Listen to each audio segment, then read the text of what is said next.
Sejam bem-vindos a mais um podcast de Contexto Total.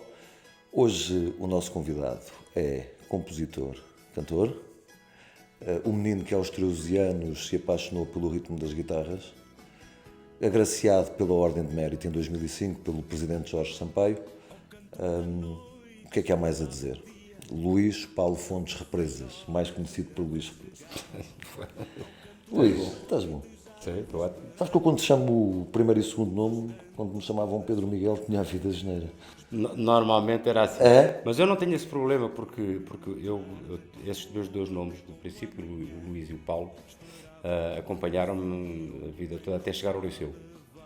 Até chegar ao liceu, um bocadinho já entrado no liceu, só a partir para aí do antigo segundo ano do liceu, terceiro ano, é que começaram a chamar-me Luís Represas, porque os meus colegas mais antigos, esses desse tempo, todos me conhecem, me tratam, ou seja, quando eu ouço alguém chamar-me Luís Paulo, é alguém que vem dessa época, ou então, de facto, algum ralhete que possa por aí, Exatamente, tenho sempre essa noção. possa por aí adivinhar. Pedro Miguel e eu. Não, é essa história que já acho que as mães tinham uma apetência especial pelos dois nomes por causa disso, não é? Eu, aliás, os meus filhos, dois deles só têm um nome e eu acho que lhes facilitei bastante a vida à conta disso. À conta disso, pois, olha, eu sou o Pedro Miguel e aqueles às vezes não é fácil, mas pronto, tudo tranquilo. Luís, o que é que tens andado a fazer? Isso é o que eu faço, fundamentalmente além dos espetáculos, além de encontrar algum foco e alguma concentração e alguma vontade. A vontade aqui leva muitas aspas, porque a vontade não apetece fazer nada. É mesmo alguma predisposição para criar coisas novas, etc. Sabes que este processo criativo é um processo que é um processo que anda às ondas, como as ondas do mar, vai e vem. Não é quando nós queremos. Tem uma onda forte e depois tem uma ressaca, depois às vezes a ressaca é tão útil como a onda forte, enfim, é uma grande complicação, mas é uma boa complicação. E passamos por... Mas essa parte é um momento que neste momento estou a atravessar, tendo em conta também os espetáculos que vão aparecendo, que se vão fazendo, esses espetáculos que vão trazendo para cima do palco canções novas do último disco. Um último disco que aconteceu em fim de 2018, 2019 e que não pôde fazer a carreira que devia ter feito em tempos normais por causa da pandemia e estou desejando que esta história da pandemia deixe de aparecer no nosso lexo de uma vez. Porque infelizmente agora os números estão a aumentar. Qualquer coisinha que a gente diz, porque a pandemia. Quanto mais tempo passar sobre esses acontecimentos, mais depressa nós vamos voltar outra vez às causas e consequências e às causas e efeitos da nossa vida, das nossas atitudes, sem termos sempre uma pandemia às costas. Mas sim, este disco foi amassado pela pandemia e passado do que ela estava, um passado também com aspas significativas, ele está a ser apresentado ao vivo com essas músicas, algumas das músicas novas, etc., na medida em que isto é possível. Portanto, é um caminho, ou seja, é um estado, voltou-se ao estado normal da vida de um músico, que é exatamente esta, percebes?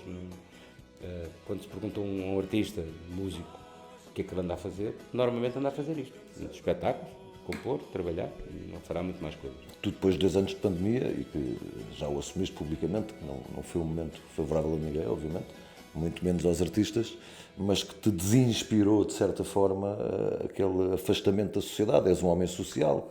Isso depende muito da forma como tu encaras e de que é que tu te socorres no teu ato de criar.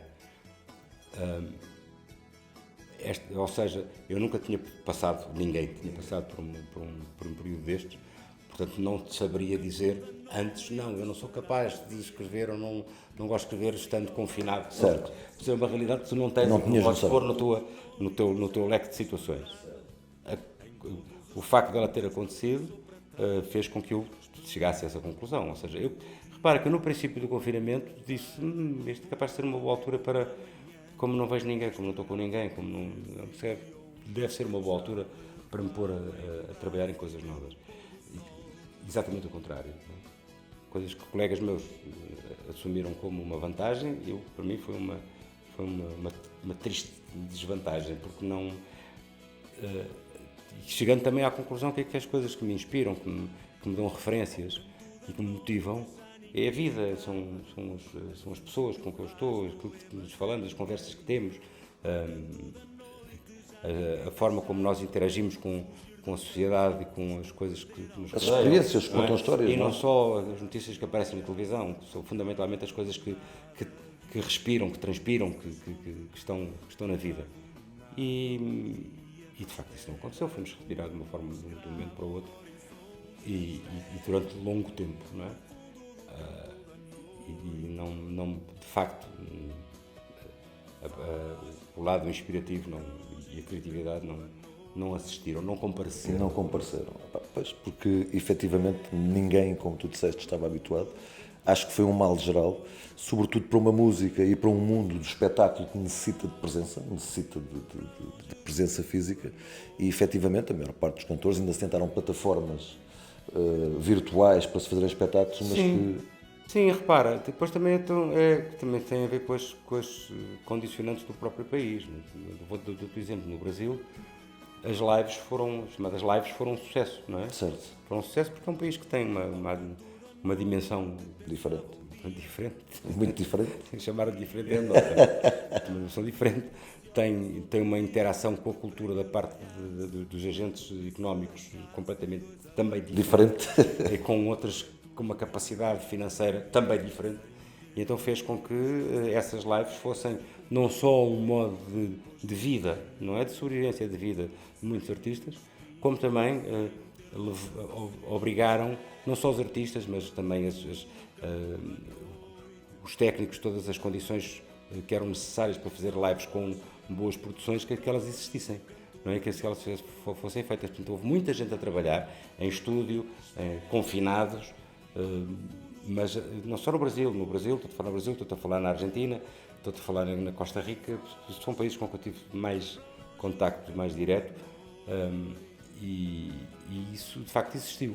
Cá em Portugal não, cá em Portugal foi uma enorme vontade da parte dos artistas, dos músicos, de não perderem o contacto com o seu público, de se sentirem de alguma forma ativos e como ativos também úteis, e disponibilizarem aquilo que têm de mais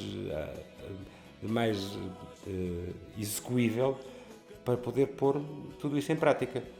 E pronto, foi isso que aconteceu, não é? E de repente também as nossas redes sociais inundaram-se de lives, mas lives todas feitas com essas condições.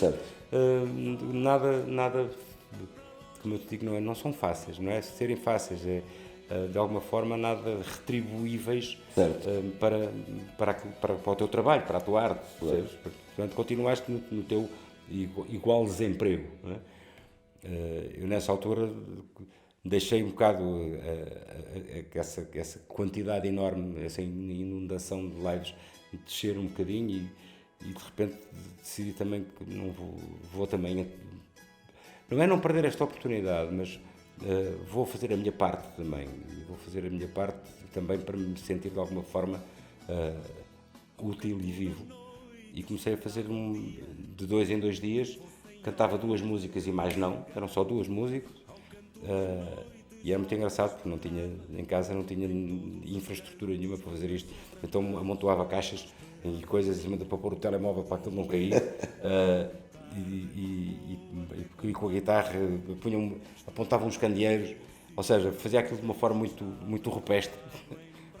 Mas que dava resultado. Mais ou menos via-se e ouvia-se, não é? E o meu filho João, que estava comigo, vivendo comigo, me ajudava e também batia palmas. Foi muito engraçado, divertíamos-nos muito e fizemos isto de 2 em 2 dias. O que é bom que também é para... Olha, sentiste que houve falta de apoio aos artistas numa altura tão pesada? Claro que sim. Claro que sim. Agora, houve qualquer coisa que se manifestou aqui, que apareceu, não é? Que é a realidade. E a realidade é a falta de organização. Não é?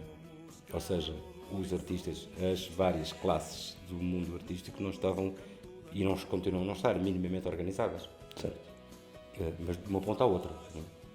E isso fez com que, numa altura de aperto como esta, em que era necessário que houvesse, que foi o que aconteceu também com outras classes profissionais, de repente nós não tínhamos quem nos representasse, não tínhamos quem reivindicasse por nós, não tínhamos quem propusesse por nós. Eu não quero entrar logo na palavra reivindicar, mas quem propusesse alternativas por nós, quem fosse os nossos, nas várias classes, os nossos porta-vozes.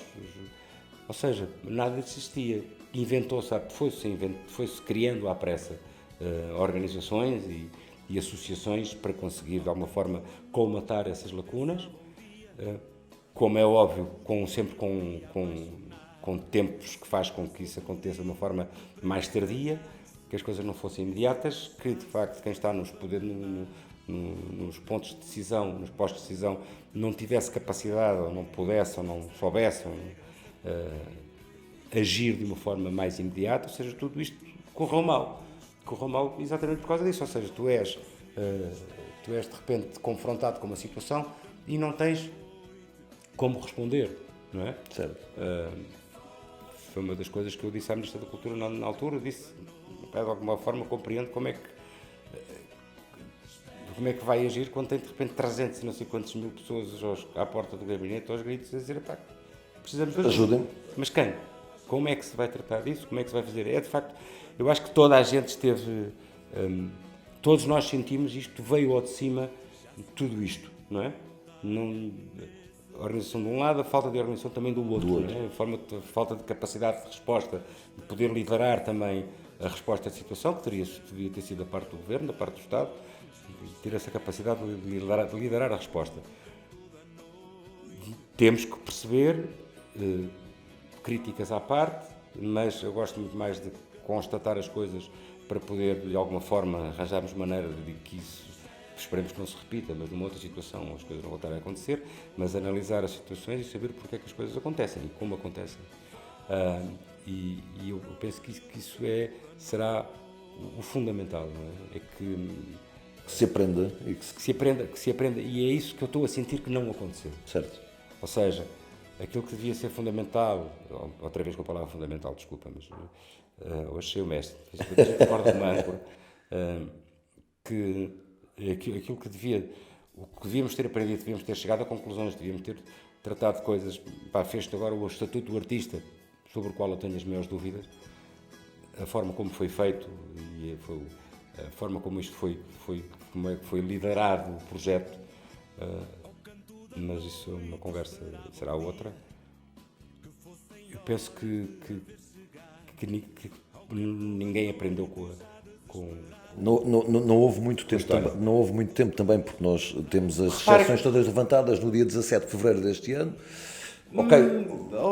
Pedro, desculpa lá, mas eu penso que não, o tempo não vem daí. Ou seja, não precisas que levantem restrições para tu começares a pensar as coisas. Certo, é verdade que não. Mas não é preciso. Não é? Ou seja, a partir do momento que os factos acontecem, e a partir do momento que a urgência e que a emergência deixa de estar na ordem do dia, começa a estar na ordem do dia, ok, o que é que aconteceu? Vamos lá pensar o que é que se pode fazer para. Como é que nós vamos fazer para tornar isto uma realidade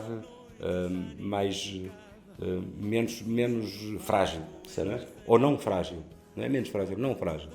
Temos a mania de ver as coisas. Sim, o copo meio cheio, o copo meio vazio. Não, é não frágil. Claro, é o que é. Mas eu estou em crer, aliás, já falámos sobre isto, ainda existe uma grande falta de cota para a música portuguesa no nosso país, e música lusófona, mas sobretudo falo da portuguesa. Não terá ajudado, de certa forma, essas lives que foram sendo feitas por vários artistas? Não se pode retirar daí algo positivo? Sim, não, uma das coisas que acho que toda a gente que está na cara, que toda a gente viu, foi que toda a gente viu a importância que a música portuguesa tem na vida das pessoas. Não é? Certo. E a forma impactante como essas lives, como todas essas iniciativas tiveram na vida das pessoas que estavam fechadas entre Num espírito de entreajuda, entre não é? quatro paredes, não é? E que de repente sentiram que os seus artistas estavam lá com elas, Estavam não lá. é? E eu acho que isso foi importante, ou seja, eu aqui não estou de toda à procura de retorno, percebes? Eu acho que foi uma atitude que nós, como eu já disse há bocadinho, Espontânea. mas que realmente acho que não pode ter passado, não pode ter deixado de ter sido observado como uma realidade gritante a importância e o peso que têm os artistas portugueses na vida das pessoas. E isso é fantástico. Agora, quando tu falas de cotas ou não cotas, há de facto uma legislação que existe hoje em dia, que penso que estará a ser cumprida, não sei se há fiscalização sobre isso ou não. E uma coisa são as cotas, outras coisas É o que se faz. é aquilo as opções que se fazem sobre essas cotas, não é? Se mandarem, se a obrigatoriedade for, eu tenho que andar de jeans e eu de repente posso andar de jeans Exato. com as cores sou eu que escolho, enfim, se estamos a entrar no juízo de valor em termos de opções de gosto, mas não vou entrar por aí. E tu passado estes 2 anos de pandemia, quando estás para fazer o teu primeiro concerto no BBVA a Tivoli, infelizmente adias o concerto. Mais um obstáculo. Sim, tive que adiar. Isso é uma coisa que há coisas que nós não controlamos. Claro. Não é? Há coisas na saúde que nós não controlamos, outras na saúde que nós não controlamos. E foi o que aconteceu. Uma questão de uma endocardite, que é uma infecção no coração, uma bactéria que resolve instalar-se ali e que protocolarmente te atira durante 2 meses para o confinamento hospitalar para te conseguires fazer. Foi o tempo que tiveste internado? São 2 meses. E pronto, e que te deita de alguma forma abaixo. Agora, eu tinha o espetáculo programado e eu normalmente gosto de ser muito discreto nestas coisas, não dizer a ninguém que estou no hospital, mas não tem que ser notícia. Claro. Não quero que as pessoas saibam, tem que saber a minha família, quem está comigo, os meus amigos. Mas naquela altura, sendo assim... Tinhas que anunciar. Era inevitável, não só pelo adiamento do espetáculo, como também eu não posso de repente desaparecer da vida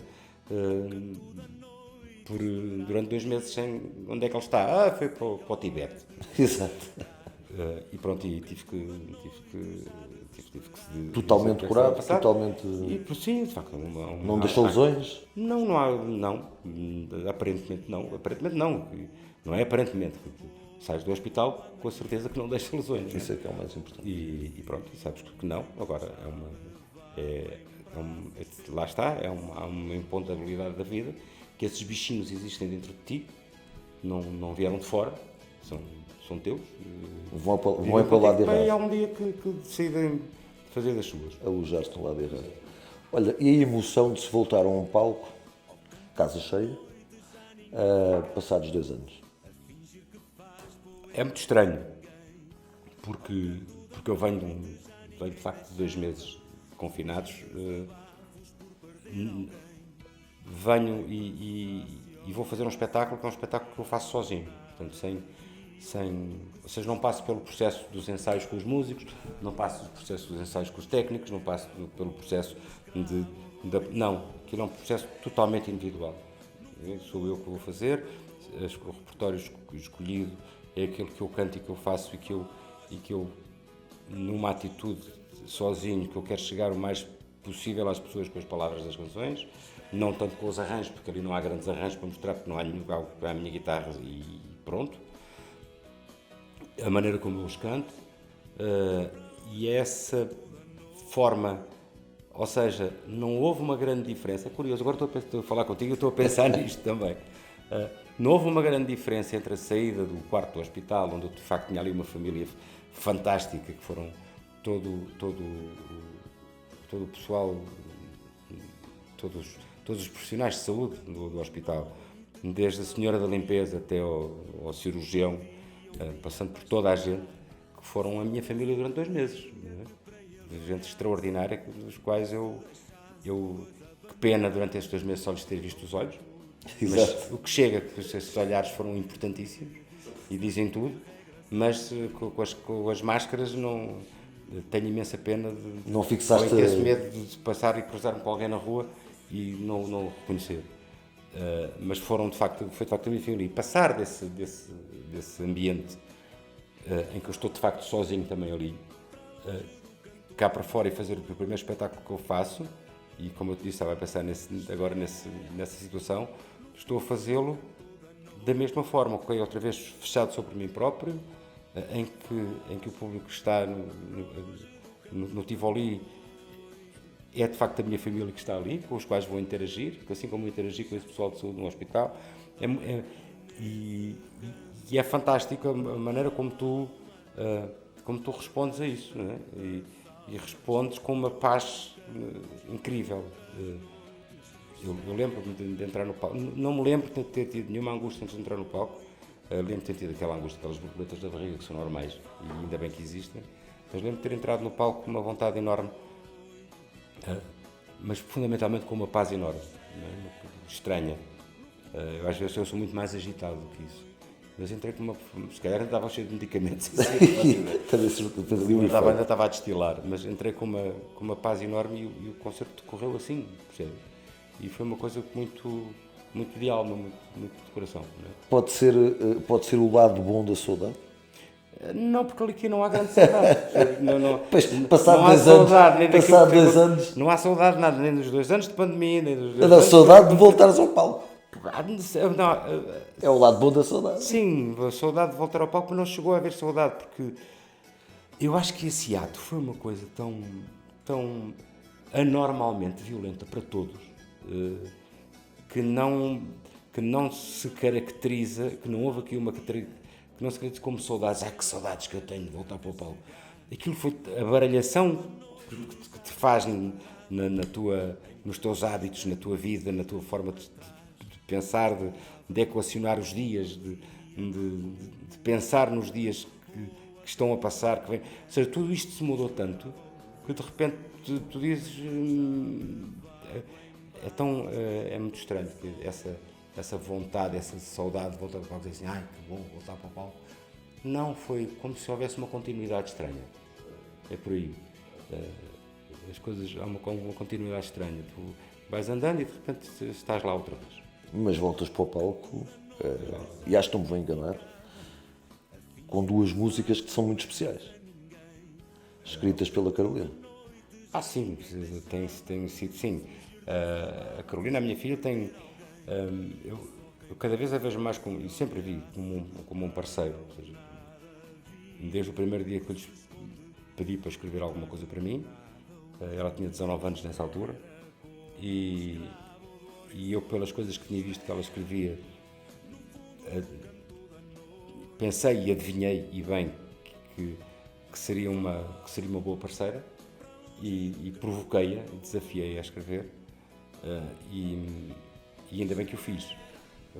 Por 2 razões. Primeiro, porque escreveu coisas que eu gosto, que eu gostaria de ter sido eu a escrever. Isso é muito bom. Isso, acho que para mim é o princípio do parceiro. Ou seja, quando alguém escreve qualquer coisa que eu depois e canto e que eu me revejo ali, digo assim, olha que bom, gostava tanto de ter sido eu a escrever. Mas ainda bem que estão aqui, tanto assumo-as como minhas. Obviamente respeitando o pai da criança, ou a mãe da criança. E essas canções são canções que eu gosto de tocar, que eu gosto de tocar. Ou seja, não há aqui um lado babado da paternidade. Obviamente, É genuíno, é a qualidade.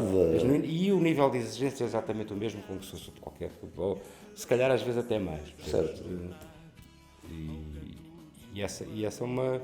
E só espero que a Carolina continue a escrever e a inspirar-se, e que me possa continuar a pôr na mão textos que eu considero, que eu os avalio como meus e que Interessantíssima essa dupla pai e filha, porque sim, por outro lado há esse lado, sim, mas esse é um lado muito íntimo meu, em que sim, que eu direi que bom, a minha filha são como tu babar-me-ei para dentro e não dizer não tão exposto. Embora goste de expor e gosto de dizer que é bom que quando temos a nossa filha a trabalhar connosco, ou um filho nosso a trabalhar connosco, é uma obra barata, não é? Exato.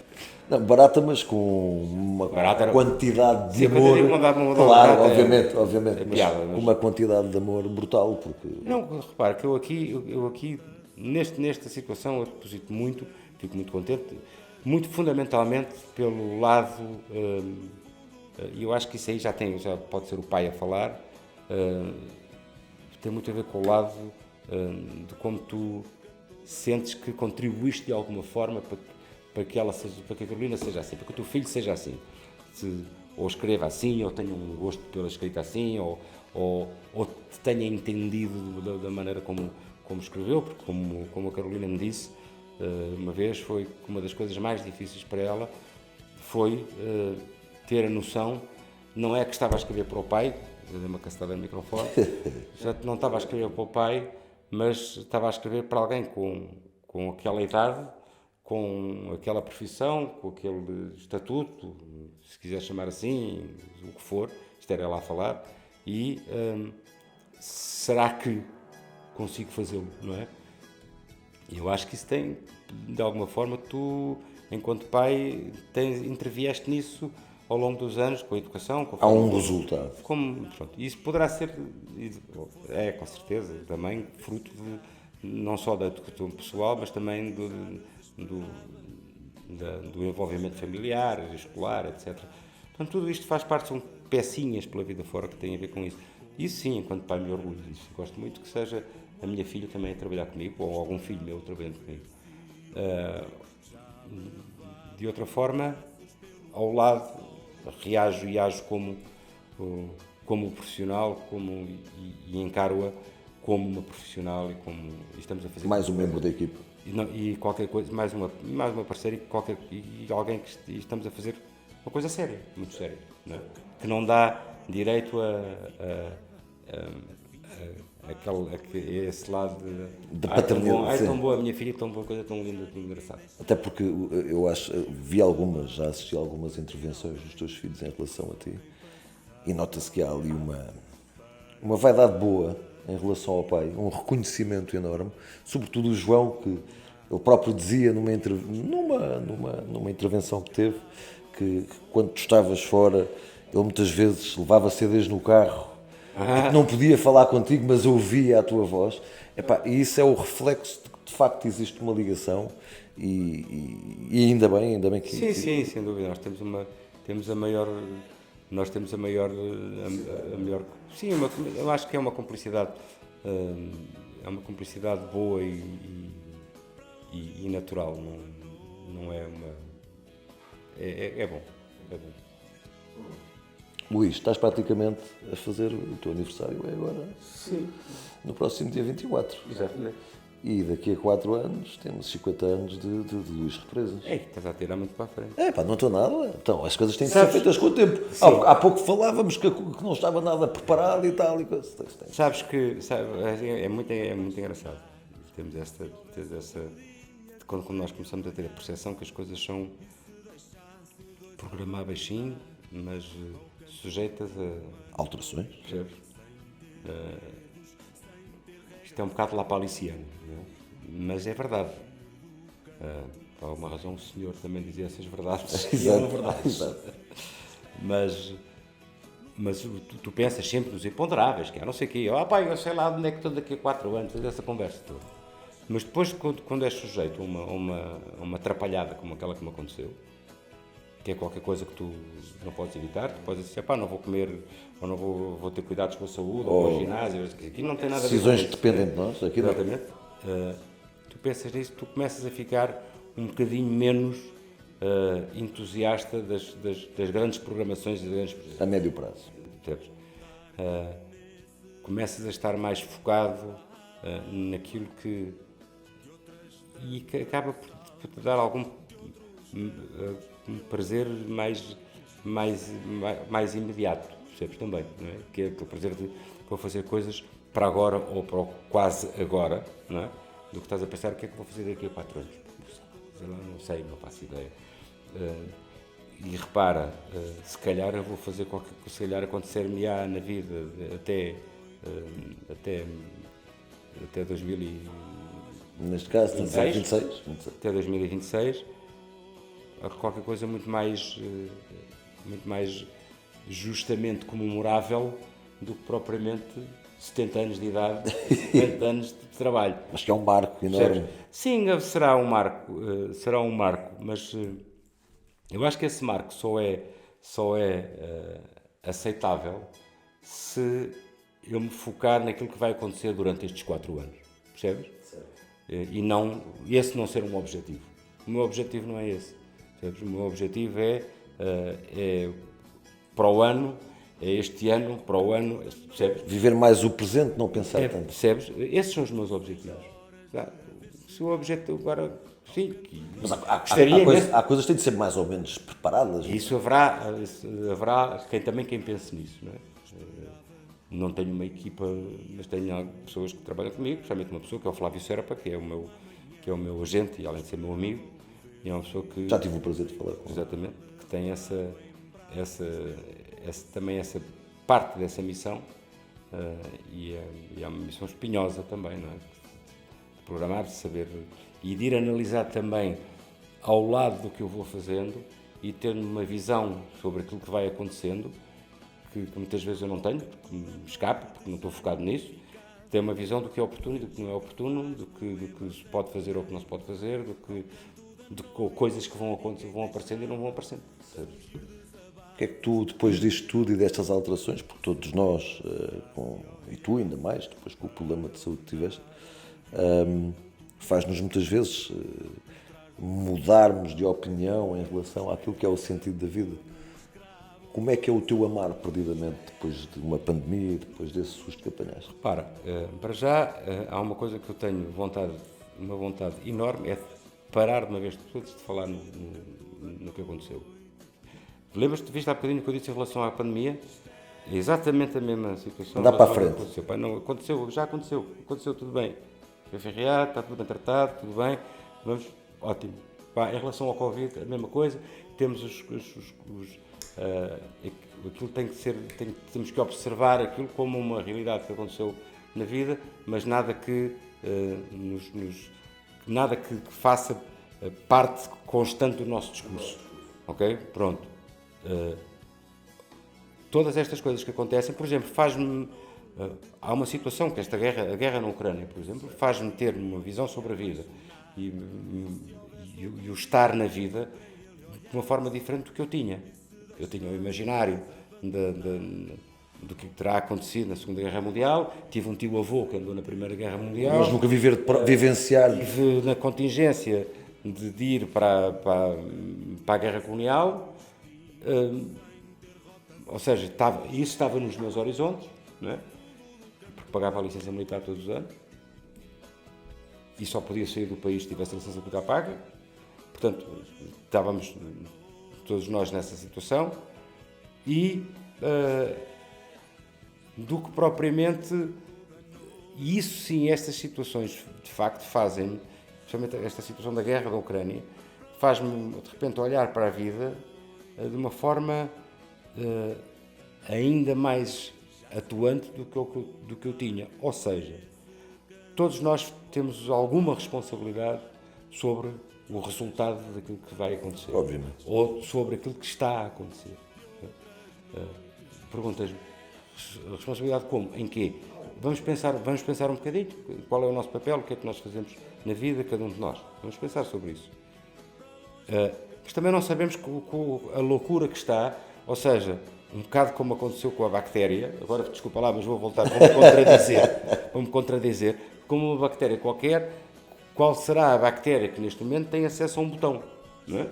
E às atitudes que pode tomar. Portanto, depende e não depende de nós. Encararmos a vida, a pergunta que tu me fizeste, como é que tu encaras a vida? Eu encaro a vida ainda mais como antes de mais, qual é o meu papel na minha vida comum enquanto membro de uma comunidade, não é?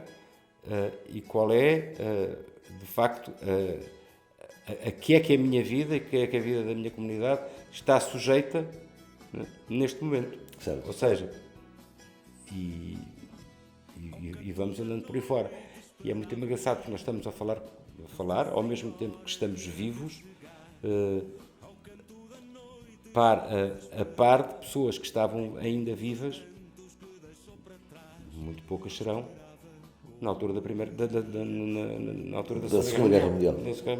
Ok. E na altura da Guerra da Coreia, na altura Certo. em que, na altura da crise dos mísseis cubanos, ou seja, na altura em que o mundo esteve a pegar fogo, não é? E nós estamos outra vez numa situação Numa dessa. situação, se calhar até pior. Portanto, como perguntas, como é que tu perspectivas a vida? Eu digo, perspectivo a vida assumindo cada vez mais as minhas responsabilidades, olhando cada vez mais para aquilo que eu posso ou não ser útil em relação à minha comunidade e continuar a fazer aquilo o melhor que posso, porque já não há... Porque, de facto, não temos muito tempo para fazer as coisas mal feitas. Se é para fazer mal feito, mais vale não fazer. Ou então fazer mal feito, vale a pena se guardarmos Se para nós. for para... Não, se for para guardarmos para nós e das coisas mal feitas, de muita experiência de coisas mal feitas. Retirar alguma... Olha, Luís, estamos a chegar ao fim. Ah, é? É, pá. E é uma pena, porque eu estava a gostar da conversa. Mas olha, eu tenho quem manda em mim, elas mandam em mim, portanto... Exatamente. Lá está um bom princípio e para aí acho que, olha, obrigado pelo convite. Não, eu te Espero agradeço. que isto corra tudo Quis bem. fazer uma entrevista um pouco mais atual, o Luís Represas atual. Sim. Não incidir tanto no passado.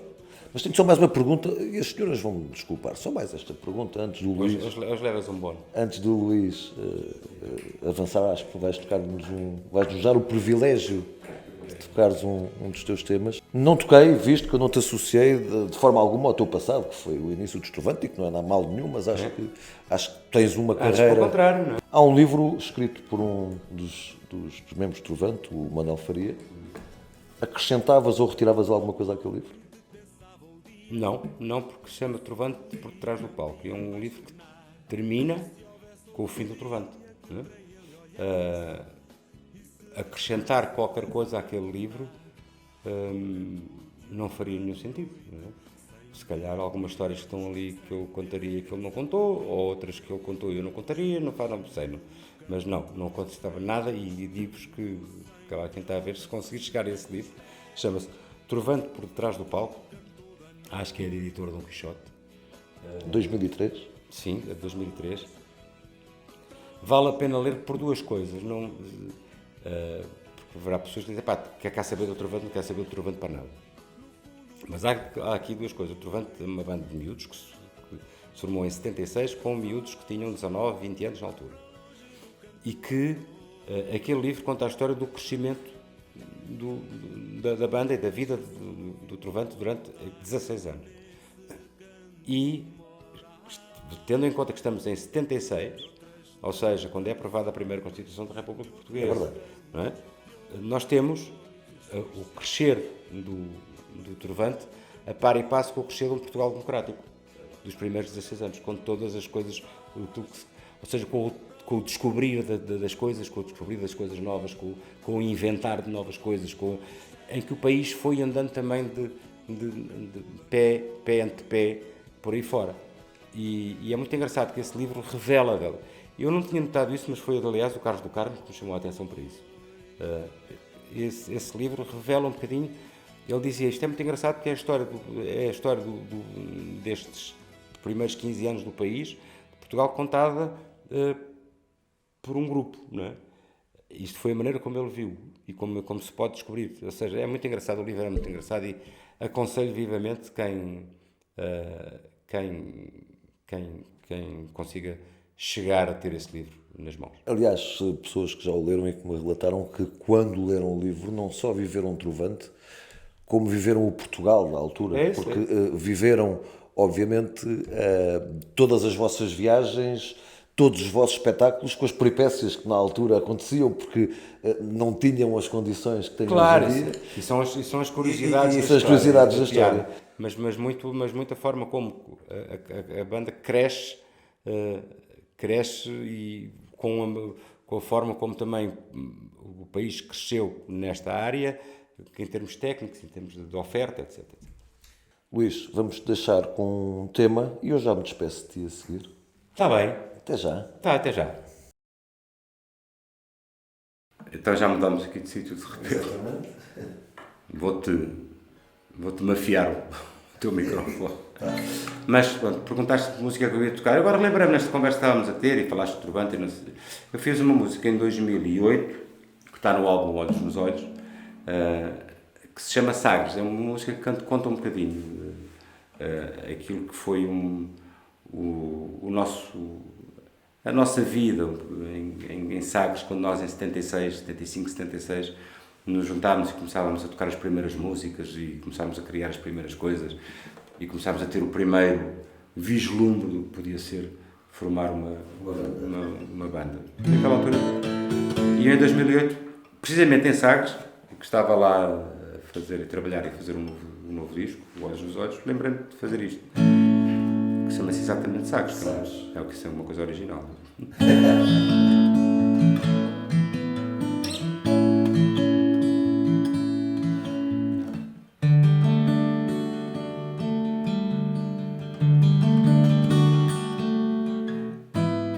Para cá onde dorme o sol, eu fico todas as tardes a ver se ele se vai embora e me deixa confiado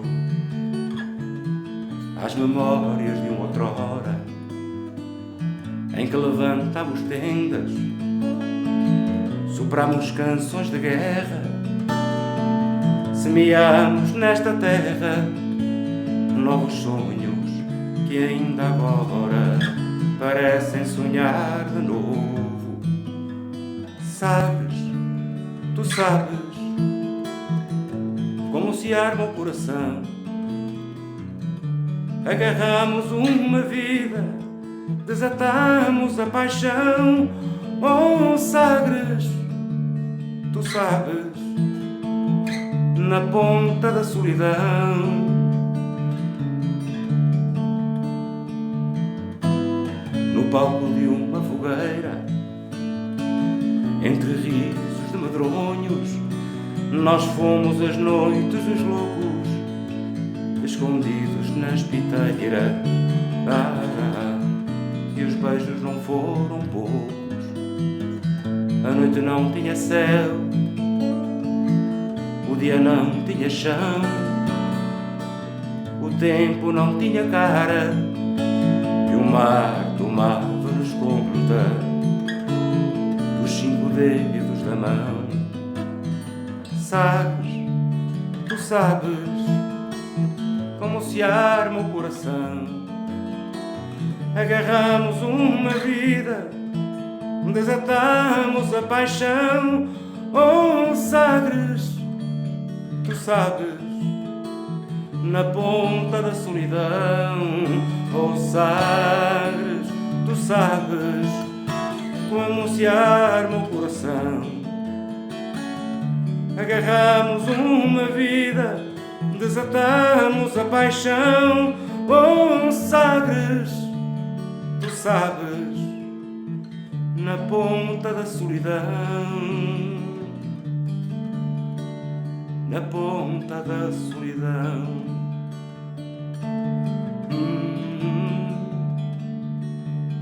Na ponta da solidão.